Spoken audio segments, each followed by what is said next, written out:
Yes, alright, nkulamusizaako nnyo mukwano gwange yonna gy'osinza obba ng'otuwuliriza weebale kwekuumira ku mayengo gano aga Yugi Update TV era ng'okola kyamaanyi nnyo okwekuumira ku Yugi Update TV.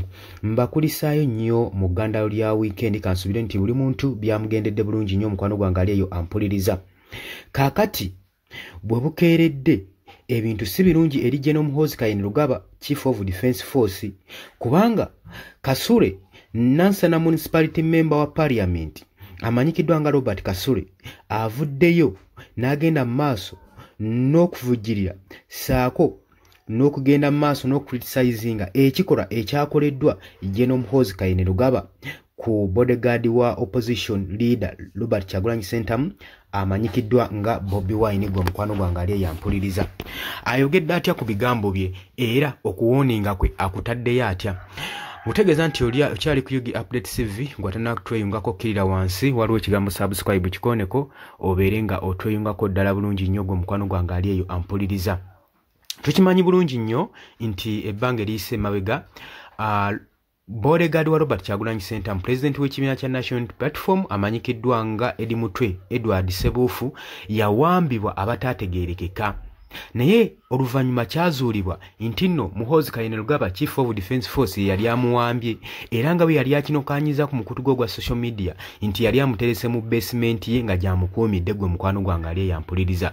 Wabula oluvannyuma lw'okunoonyezebwa ebbanga ne poliisi neevaayo neesambajja ne yeegaana ebya Edi Mutwe nga ye tebimanyiiko era tebamuyina mu custody zaabwe.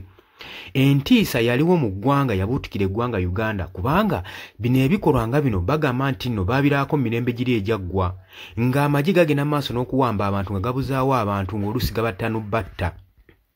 Kaakati mu mbeera era y'emu Edi Mutwe yali amaze okuba ng'awambibwa era ng'awambiddwa abataategeerekeka newankubadde oluvannyuma Chief of Defence Force mutabani wa Mwami Yoweri Kaguta Museveni Muhoozi Kainerugaba yavaayo n'apostinga ebifaananyi ebiraga nti ddala akakasa Edi Mutwe yamuyina era ebifaananyi bya postinga ng'alaga nti nno abadde ayisibwa mu mbeera etali nnungi ng'atokyalingibwa ng'abonyaabonyezebwa gwe mukwano gwange ali yampuliriza.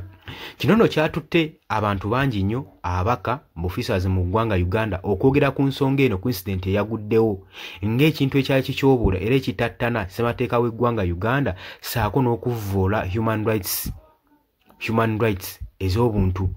Kaakati Nansana Municipality Member wa Parliament Robert Kasule avuddeyo n'ayogera ku kukwatibwa kwa Edi Mutwe ono ono yali akolanga bodyguard wa Robert Kyagulanyi Ssentamu ku ludda oluvuganya gavumenti we yabadde ayogerako ku weekend interview wali eri ku Capital FM. Kasule agamba nti ekyatuuka ku Edi Mutwe kikyamu nnyo era kiri against the law kimenyera ddala amateeka era Muhoozi Kainerugaba ekikola kye yagenda mu maaso n'okukola kittattana ssemateeka saako n'ekitiibwa ekyamagye nga UPDF. Agamba nti nno you cannot torture someone and take them to court. Titosobola kubanga ochunya muntu ate n'omaliriza ng'omututte mu kooti.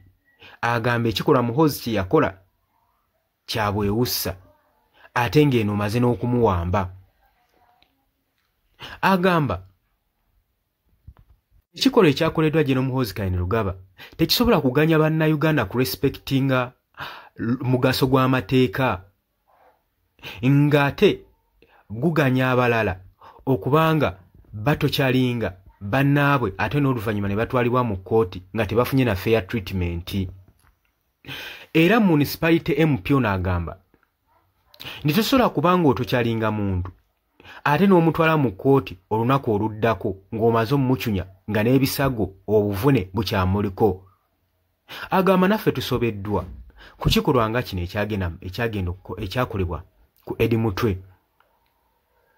Jjukira nti nno n'agambye Edi Mutwe ono yalipootingibwa ng'amiisinga ennaku eziwerako nga tannaleetebwa mu kkooti naye kyewuunyisa bannamateeka okuba nga yaleetebwa mu kkooti oluvannyuma lw'okumala ennaku nga yabuziddwawo. Kitegeeza ki? Yali awambiddwa buwambibwa. Agamba nti abantu bangi nnyo abawambiddwa mu ngeri ng'eno naye nga teri ddoboozi livaayo. Era nange njikiriza nkikutegeeze nti nno abantu bangi mu ggwanga ng'ogasseeko n'aba members ba National Unity Platform ababelievinga nti kino ekikolwa kyali kya kutokyalingi na kubonyaabonya bannansi. Kasula agamba si buli mujaasi beenyigira mu bikolwa nga bino. Si buli mujaasi w'amagye nti alina okwenyigira mu bikolwa nga bino, naye agamba abo abagenda maaso n'obyenyigiramu balina okukolwako accountability ne responsibility ku ebyo ebikolwa bye bagenda maaso n'okutuusa ku bannayuganda. Agamba tetulina kubanga tunenya magye gonna, wabula era tekiba kya bwenkanya okunenya amagye gonna kuba kiba unfair. Agamba nti nno mulimu ba specific individual abalina okufeesinga justice olw'ebikolwa byabwe. Kino kikikolwa si kyamagye ng'awamu.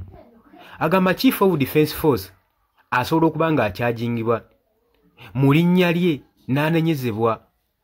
Agamba tali above the law era asobola okunenyezebwa. Statement ye egenze maaso n'okuliyetingawo strong debit eri eggwanga nga bagamba gavumenti eyinza otya okuhandolinga ensonga ng'eno ng'ate bino ebikola bigenda maaso n'okutuukibwako ku ba opposition members saako n'abawagizi b'ebibiina ebiri ku ludda oluvuganya gavumenti. Bannayuganda bangi abali ku international group bagenze maaso n'okuba nga bennyamira okugenda maaso n'okuba nga bafeesinga ebikolwa nga bino eby'okubuzibwawo bannaabwe ate nga bava batokyalingiddwa. Bagamba nti no balaakinga human rights mu ggwanga lyabwe Uganda, era bagamba ekitongole kino ekya Uganda Human Rights tebalabanga ekije kiri active mu ggwanga lyabwe, era bo bagenda maaso n'okubonaabona nga balinga abatalina bitongole nga bino. Kakati sofa government tenaba kubanga evaayo nga respondinga, tenaba vayo clear response ku bigambibwa nti ebikolwa nga bino human rights defendant ne civil society groups ziteeka okubanga ziri concerned ku nsonga eno. Abantu abamu bo babelieving babakkiriza nti ebikolwa nga bino biraga akabonero akalaga nti no Uganda eddayo mu mirembe giri egyayita, ng'amagye ne gavumenti bakozesa entiisa ne violence okusobola okuba nga basirisa bacriticism abagenda maaso n'okubakkaatiriza ne bacriticinga ku nsonga oba ku bikolwa ebikyamu bye bagenda maaso n'okukola.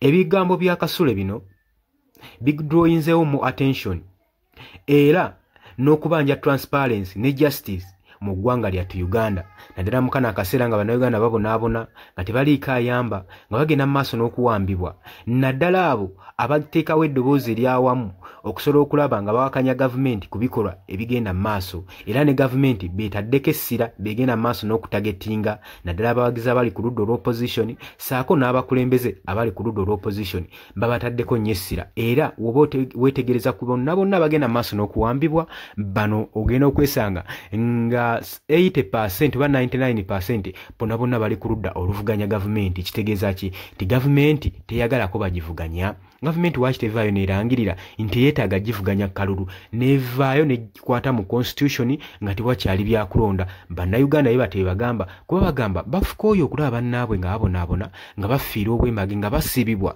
olwa ssemateeka eyabagibwa, ate nga gavumenti yennyini yebaga ssemateeka.